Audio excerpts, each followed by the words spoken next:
अस्सलाम वालेकुम। मैं हूं नज़र अब्बास लंदन से। 2-3 दिन तबीयत ख़राब रही, अभी भी कुछ बेहतर नहीं है। सो आई वाज़ अवे। लेकिन आज जो है कुछ चीज़ों ने मुझे कुछ पीछे ले गया।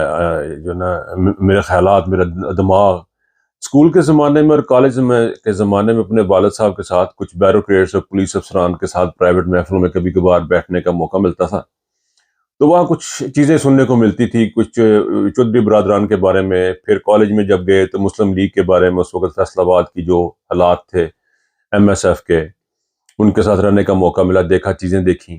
तो इन लोगों से कोई दिल जो है कोई इतना राज़ी नहीं था, इनकी तरफ माइल नहीं हो सका दिल कि ये किस किस्म के लोग हैं।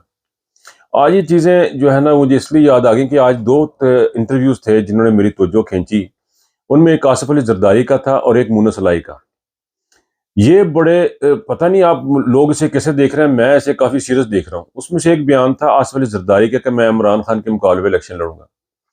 ये जो शख्स है आसिफ अली ज़रदारी जिनका नाम है, ये बंदे को पता है कि मैं इलेक्शन इमरान खान से नहीं जीत सकता। इसकी ये शोशा छोड़ने का मतलब ये है कि इसको पूरा यकीन है कि इमरान खान अगले इलेक्शन में नहीं होंगे, जो कि इनको यकीन दहानी कराई गई।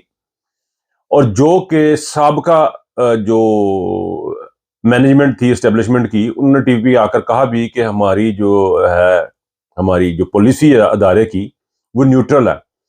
तो उनके बयान को और जरदारी की चीज़ को सामने रखते हुए मैं ये समझता हूँ कि वो अभी भी इमरान खान से जान छुड़वाने के चक्कर में है, किसी भी सूरत में, चाहे वो एलिमिनेट करके, जिंदगी खत्म करके, या उसको नाअहल करके, किसी भी सूरत में वो इमरान खान को अगले इलेक्शन में जरदारी साहब तो कम अज कम नहीं देख रहे। ये उनको अच्छी तरह इस बात का है कि वो नहीं होंगे। इसी वजह से इन्होंने बड़े आराम से कह दिया जी कि इमरान खान के सामने इलेक्शन लड़ना ना होएगा तो ना लड़ेंगे, ये उनका दिमाग है। दूसरी देखें ये मुन्ना सलाई ने क्या किया है। मुन्ना सलाई ने एक दो बातें की अपने इंटरव्यू में। पहली बात उन्होंने ये की कि हमें बाजवा साहब ने कहा था कि इमरान खान का साथ दे, जाके इमरान खान चल जाए। अब बाजवा साहब खुद कह रहे हैं जी कि मैं न्यूट्रल हो गया था। अब या तो बाजवा साहब चवल मार रहे हैं, तो या फिर मुन्ना साहब जी ना इन्होंने बड़ी छड़ी है। अब ये दिस इज नॉट नॉर्मल, ये कुछ छोड़ने आसान, let it go, don't let it go, ये आसानी से जाने देने वाली बात नहीं है। दूसरा, मुन्ना सलाई ने एक बात और की है कि पाकिस्तान, ये इमरान खान का जो पर्चा दर्ज करवाना था, वो जो है उसके लिए हमने उनको कहा था कि जी आप अपना एसएचओ दे दें, इनको पीटीआई को अपना एसएचओ दे दें, तो हम जो है वो पर्चा दर्ज करवा देते हैं। आप अंदाजा करें इस शख्स का, ये किसी को अच्छा लगे या बुरा लगे, ये बयान देते वक्त शर्म नहीं आई? मुन्ना सलाई को ये बात करते हुए शर्म नहीं आई? और अगर ये हकीकत इन्होंने ये बात की, ये इमरान खान को करप्ट करने की कोशिश अभी तक कर रहे हैं। वो चाह रहे हैं कि इमरान खान वैसे ही करे जैसे कि बाकी सौ का अपना बंदा इत्थे ला दो, अपना बंदा इत्थे ला दो। He is a Democrat, Imran Khan is a Democrat. आप लोगों के डेमोक्रेट का मतलब नहीं पता। जितनी चीजें अब तक देखी हैं, मुझे ये दो जो फिक्रे थे, मुझे ये बहुत ही बुरे लगे हैं कि जब आप चीफ मिनिस्टर हैं, आप बंदा लगाएं ना लगाएं, किसी को आगे करना है पीछे करना है, वो आपने करना है। आप गवर्नमेंट है, इमरान खान आपका जो है एक पार्टी का चेयरमैन जरूर है, ये तो पर्चा दर्ज करना आपका फर्ज है। वो तो फरियाद लेके आपके पास आए हैं, आपके अंदर सारी एडमिनिस्ट्रेशन है, और आप उल्टा उनको कह रहे हैं अपना बंदा दे दो तो पर्चा दर्ज करा देने हैं। और फिर पता क्या फरमा रहे हैं? फिर फरमा रहे हैं जी कि एस्टेब्लिशमेंट का इसमें कोई रोल नहीं था। यार मैं तो, मेरा दिमाग घूम गया ये इस बात से, स्टेटमेंट से। और मुझे वो सारी जो पुरानी बचपन की, यंग एज की, लड़कपन की बातें याद आ रही थी कि हमारे मुआशरे में, पाकिस्तान में कुछ भी चेंज नहीं हुआ।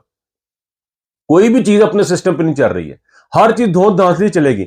अगर इमरान खान ने बंदे लगा के, एसएचओ अपना लगा के पर्चा दर्ज कराना था, तो फिर इमरान खान नहीं रहता, फिर वो परवेज लाई बन जाता है।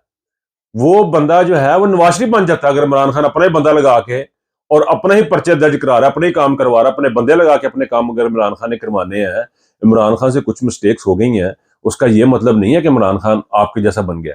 Imran Khan is a totally different person.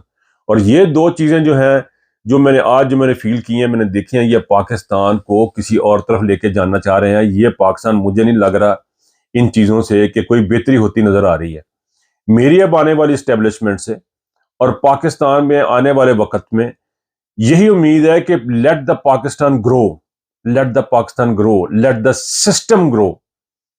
ये चीजें अब जब अपने आप आगे नहीं बढ़ेंगी उस वक्त गुजारा नहीं होगा। और नए आर्मी चीफ को सारे मुबारकें दे रहे हैं, साथ आसमान पे उठाया हुआ है उनको कि जी आगे आर्मी चीफ साहब एक काम करें, बड़ी मेहरबानी करें, एक सिर्फ अमर बिल मारूफ और नही मुनकर पे काम करें, बस अच्छाई का साथ दें और बुराई के साथ खड़े हों, और कोई रास्ता नहीं है पाकिस्तान को इस मुसीबत से निकालने का।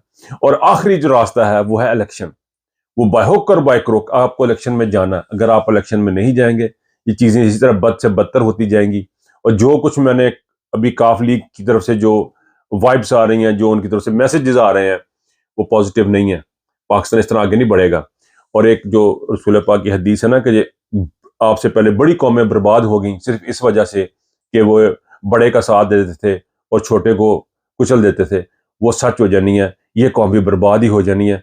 और कोई रास्ता नहीं है आपके पास, सिर्फ अल्लाह के रास्ते पर के सिवा, अल्लाह के रास्ते पर चलने के सिवा और कोई रास्ता आपके पास नहीं है।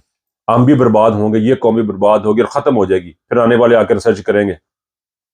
इसी इन लफ्जों के साथ इजाजत चाहूंगा आपसे। अल्लाह हाफिज।